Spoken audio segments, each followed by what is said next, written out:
Rise for the month of Ramadan. Oh, Ramadan. Bismillahirrahmanirrahim.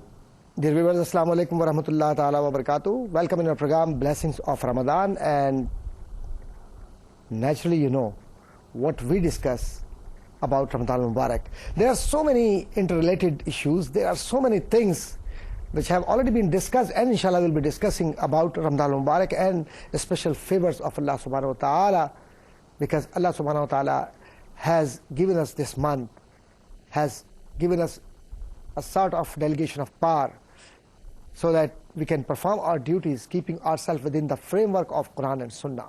So the Quran and Sunnah are the basic or primary sources for our services which we render for humanity, and there is an onward transmission.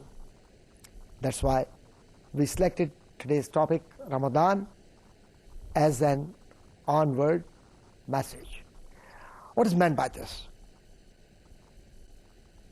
Quran and its message is not specific for any region, for any nation, or for a specific or particular group. This message is for all. And Quranic teachings are for the humanity. That's why Quranic asloob or Quranic methodology reveals that we have to understand that Allah subhanahu wa ta'ala has given importance to human being, because Nabi Kareem sallallahu alaihi wasallam was not sent down for Arabia only, or for Banu Quraysh, or for Meccan people. He was sent down with such a manner that he is Nabi for all, and he is Khatamun Nabiyyin. Prophecy has been ended. The last message has been conveyed, and this is the Ummah which is called Ummah Khair, or the best Ummah. Why? Because Quran says, Kuntum khaira ummatin ukhrijat linnas ta'muruna bil ma'ruf wa tanhauna 'anil munkar. So the message which is going to be transformed from age to age, from generation to generation, would be a kind of trust, and there shouldn't be a breach of agreement which was done between human being and Allah subhanahu wa ta'ala. For this purpose, as we have already told you about today's topic, I would love to hear what our scholar contributes, his comments, to understand what is meant by Ramadan and its onward message for humanity. He would himself is a great scholar, and himself is a person who has transformed Quranic message throughout the world, and inshallah he will introduce himself as our tradition of program. Please. My name is Dr. Muhammad Rafi Sheikh, and I am a student of microbiology. I taught at the University of Karachi for 37 years. Then I continued teaching at Hamdard University in their medical college for another 10 years, and then in their Faculty of Engineering Sciences and Technology, the discipline of biomedical engineering. This is my brief introduction, and that's the way I am conducting myself these days. So, Professor Rafi Sheikh, what is message of Ramadan, and how Ramadan is giving us some basic living principles? You see, in the last message of Allah, God says, Bismillahirrahmanirrahim, Kutiba alaykum as-siyamu kama kutiba ala allazina min qablikum la'allakum tattaqun. Ayyamun ma'dudat famin kana maridam aw ala safarin fa'iddatin min ayyamin ukhar. Fasting has been ordained to you as was done with the ones who came before you, so that you may become. Now the word tattaqun requires an elaborate meaning, but then this elaborate meaning is for scholars and those who are interested in. For a common man, this for that tattaqun means you are disciplined. Ayyam madudat, a few days, and in those days, if those ones of you who fall ill, they may complete the duration later on. So you see, the key to the modern interaction of individuals is tattaqun. And what taqwa is defined, it is that if you are walking away, which is thorny, then you see you should wrap your clothes like that so that thorns may not catch you. Yeah. If you apply this example in your daily life, you come across people on road, you come across people in your workplace, you come across in your daily shopping and all that.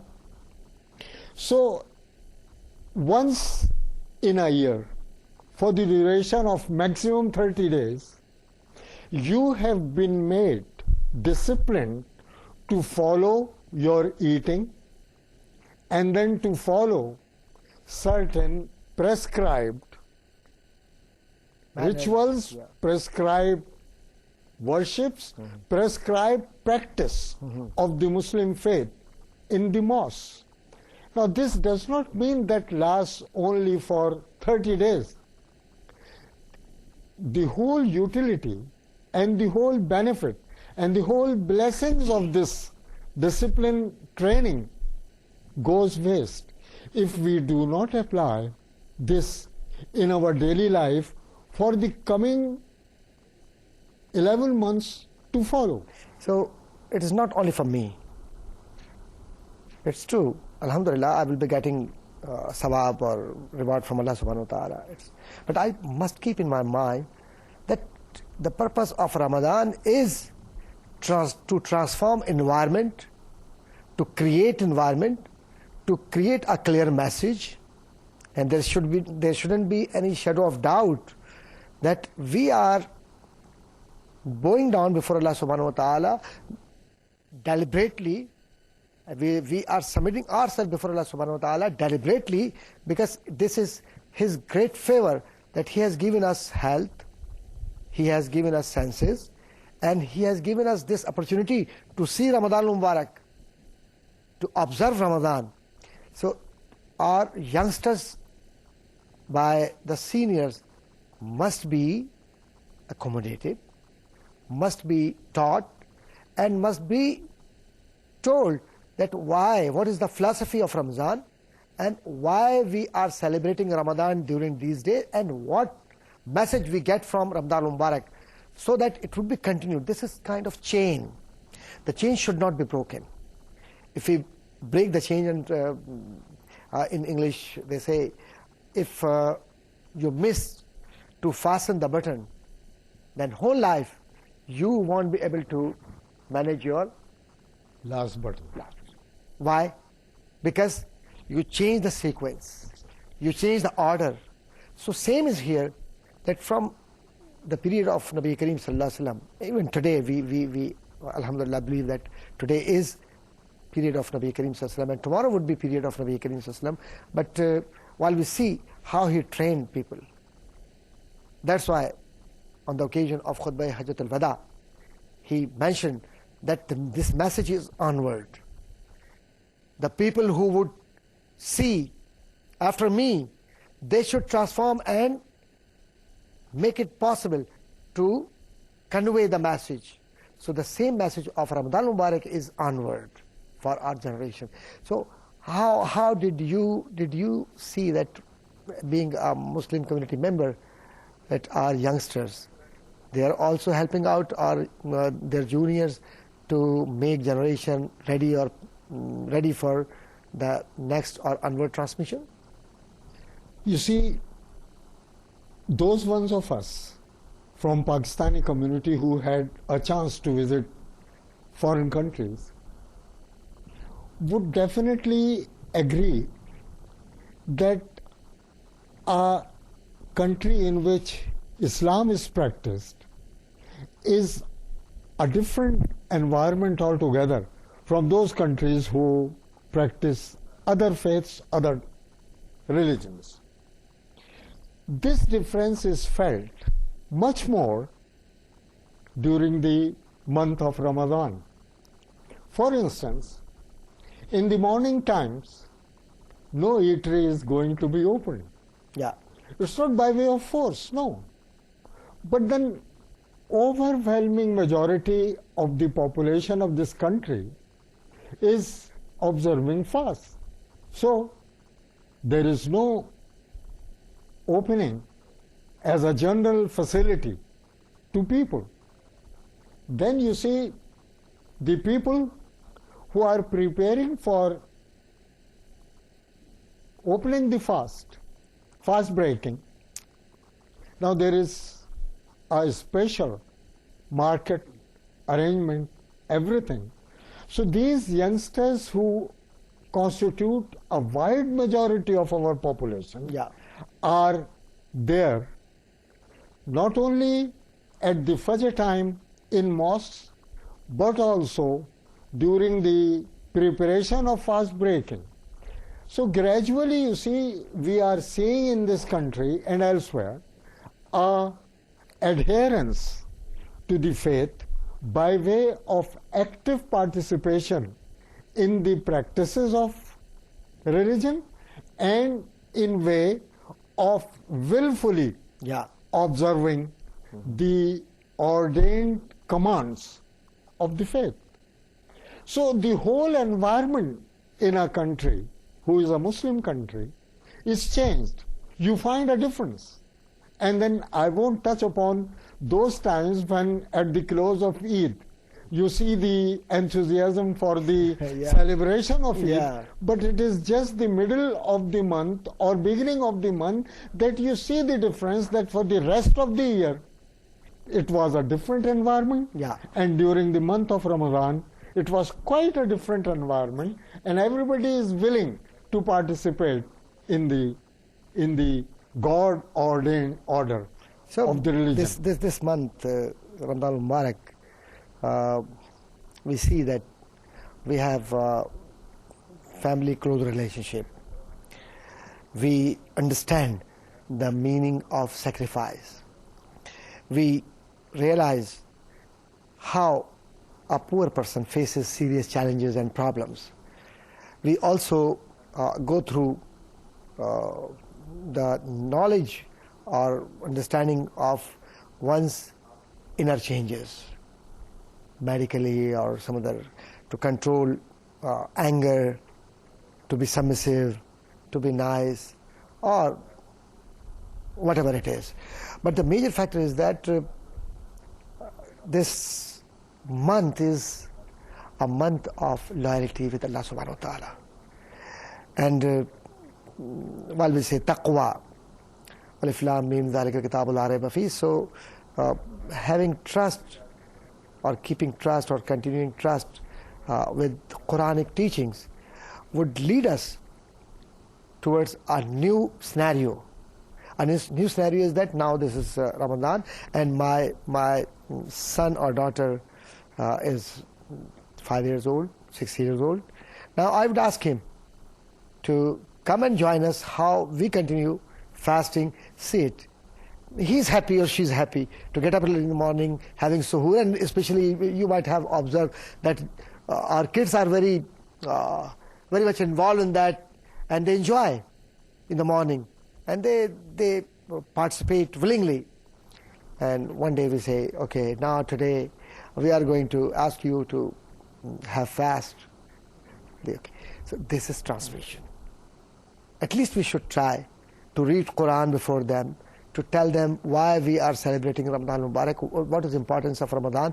So we should sit together, read out Quran, its translation, and some ahadith sayings of Holy Prophet ﷺ, and 40 ahadith of Nabi Kareem ﷺ or sayings of Holy Prophet ﷺ must be compulsory for everybody, because it becomes a very special reward from Allah subhanahu wa ta'ala to know. While we, Professor Rafi Sheikh Sahab, while we claim ourselves that we are Muslim, alhamdulillah we are Muslim, how would we prove ourselves? If I say I love somebody, then I will have to prove it. While I say I love Allah subhanahu wa ta'ala, I'm his slave, and I love Nabi Kareem ﷺ, then I have to prove myself. And we don't know their language.